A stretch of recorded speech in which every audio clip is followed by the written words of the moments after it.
Hi all, welcome back. നമ്മൾ പുതിയൊരു topic പഠിക്കാൻ വേണ്ടി പോവുകയാണ്. Fraud triangle. എന്താണ് ഫ്രോഡ് ട്രയാങ്കിൾ?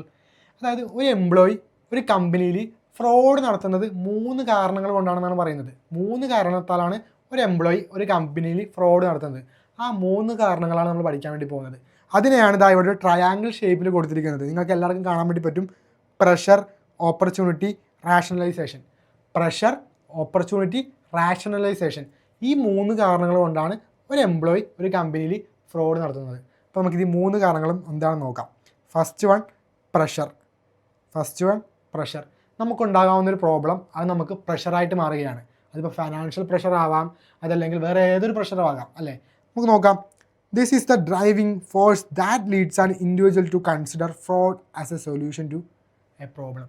അതായത് ഒരു ഇൻഡിവിജ്വലിൻ്റെ മനസ്സിൽ, ഒരാളുടെ മനസ്സിലൊരു തോന്നൽ വരികയാണ്, ഈ ഒരു ഫ്രോഡ് നടത്തുന്നതിലൂടെ ഈ ഒരു പ്രോബ്ലത്തിൽ നിന്ന് നമുക്ക് സൊല്യൂഷൻ കിട്ടും, ഈ ഒരു പ്രോബ്ലത്തിനെ ഈ ഒരു ഫ്രോഡ് നടത്തിക്കൊണ്ട് സോൾവ് ചെയ്യാം.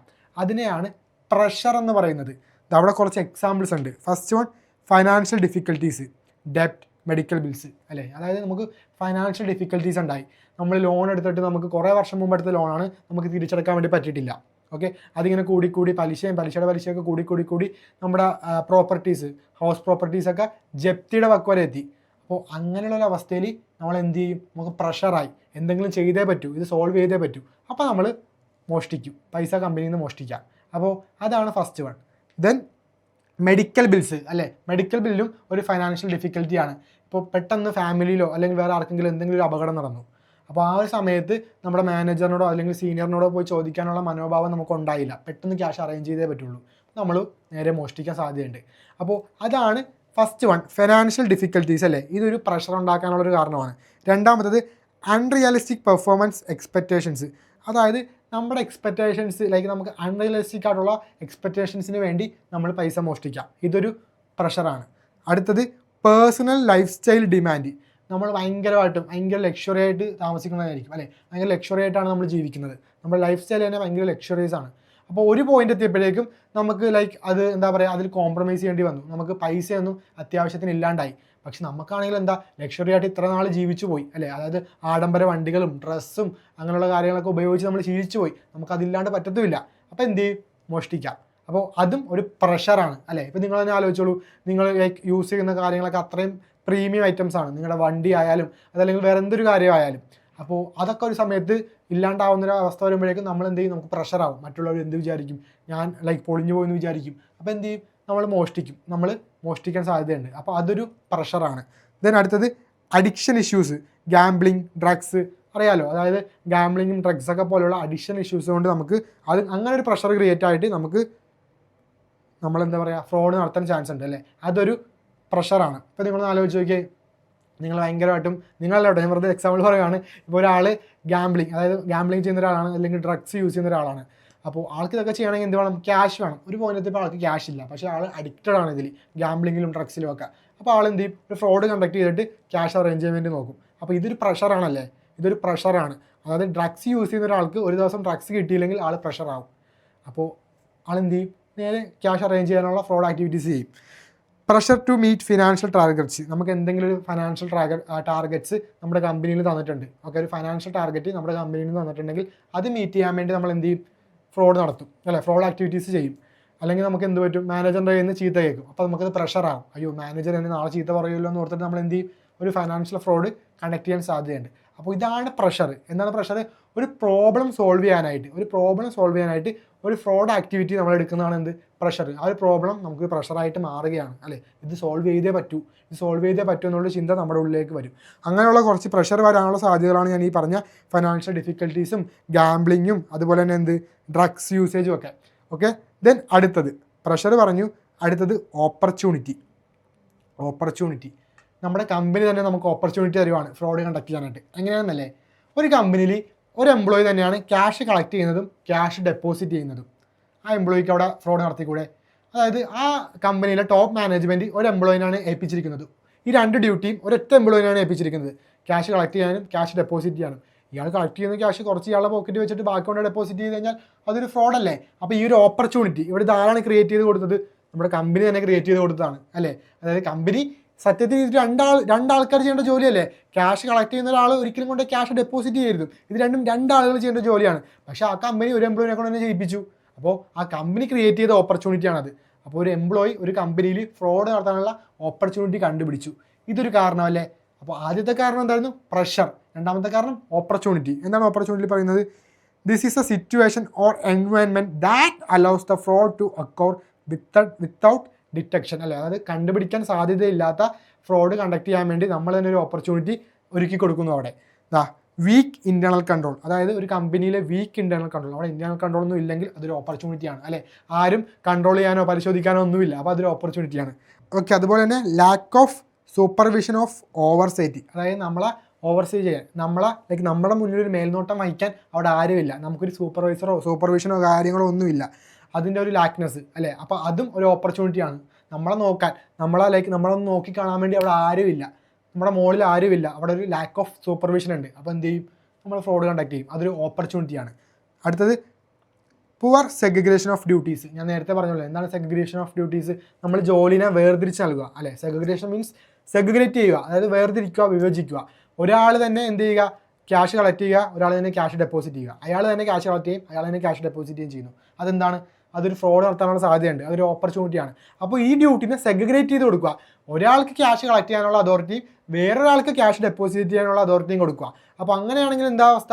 നമുക്ക് അവിടെ ഫ്രോഡ് നടക്കാൻ സാധ്യതയില്ല. പക്ഷെ അങ്ങനെ ചെയ്യുന്നില്ലെങ്കിൽ, പുവർ സെഗ്രിഗേഷൻ ഓഫ് ഡ്യൂട്ടി ആണെങ്കിൽ, പുവർ മീൻസ് അതായത് സെഗ്രിഗേഷൻ ഓഫ് ഡ്യൂട്ടീസ് അവിടെ ഇല്ല, ഒരാൾ തന്നെയാണ് എല്ലാ ഡ്യൂട്ടിയും ചെയ്യുന്നത്, അങ്ങനെയാണെങ്കിൽ അവിടെ ഒരു ഓപ്പർച്യൂണിറ്റി ഉണ്ട് ഫ്രോഡ് കണ്ടക്ട് ചെയ്യാൻ. അപ്പോൾ ഇതൊക്കെ എന്താണ്? ഓപ്പർച്യൂണിറ്റിയാണ്. Then access to asset or sensitive data, അതായത് ഒരു എംപ്ലോയിക്ക് എല്ലാ ഡാറ്റയിലേക്കും എല്ലാ അസറ്റിലേക്കുള്ള ആക്സസ്, ക്യാഷിലേക്കും ഇൻവെൻറ്ററിയിലേക്കും അതുപോലെ നമ്മുടെ ഡാറ്റയിലേക്കുള്ള ആക്സസ് ഒരു എംപ്ലോയിക്ക് കൊടുത്തു കഴിഞ്ഞാൽ അവിടെ ഒരു ഫ്രോഡ് കണ്ടക്ട് ചെയ്യാം. അതൊരു ഓപ്പർച്യൂണിറ്റി ആണല്ലേ. അതായത് ക്യാഷ് ഡീൽ ചെയ്യേണ്ട ആൾക്കാർ മാത്രം ക്യാഷിലേക്കുള്ള ആക്സസ് മതി, അതുപോലെ ഇൻവെൻറ്ററി ഡീൽ ചെയ്യുന്നവർക്ക് മാത്രം ഇൻവെൻറ്ററിയിലേക്കുള്ള ആക്സസ് മതി. ഏത് ഡാറ്റയാണോ ഒരു എംപ്ലോയിക്ക് കാണേണ്ടത് ആ ഡാറ്റ മാത്രമേ ആൾക്ക് കാണിച്ചു കൊടുത്താൽ മതി.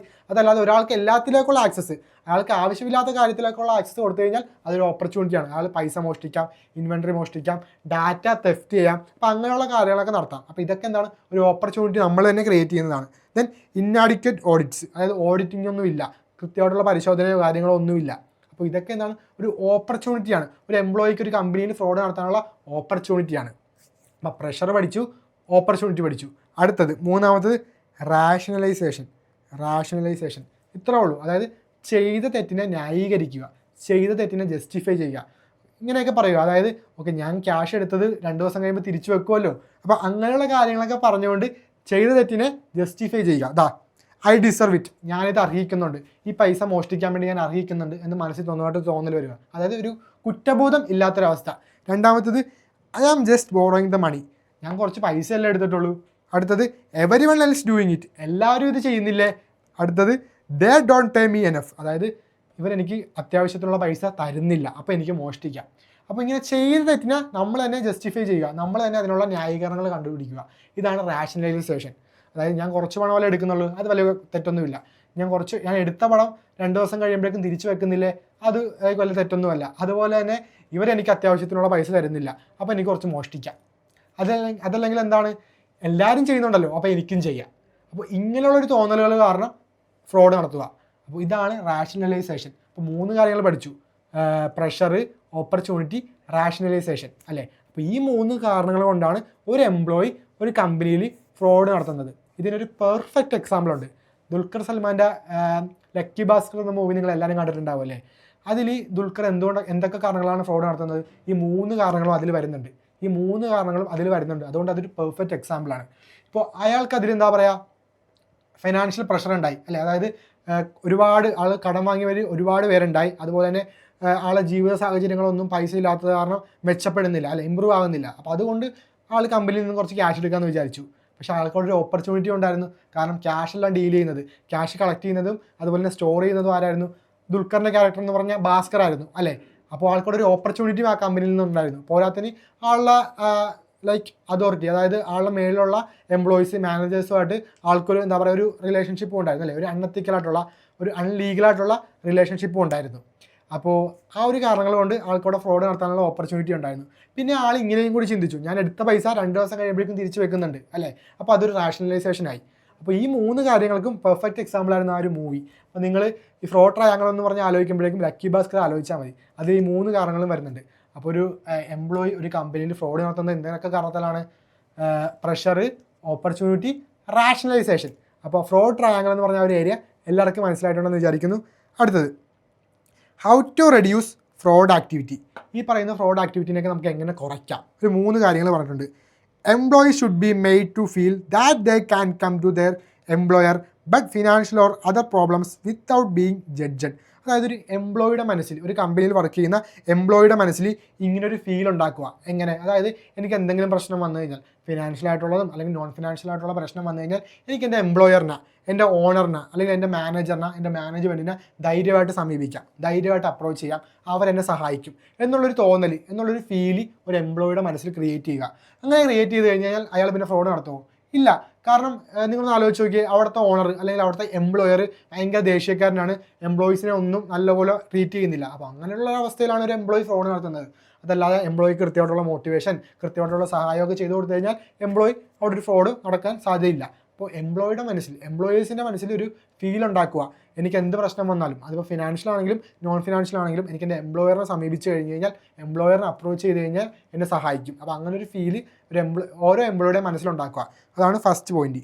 Then second point, employer can set moral and ethical tone at the top and prevent employee rationalisation that the employer is dishonest by making sure that management project and engaging in honest behavior.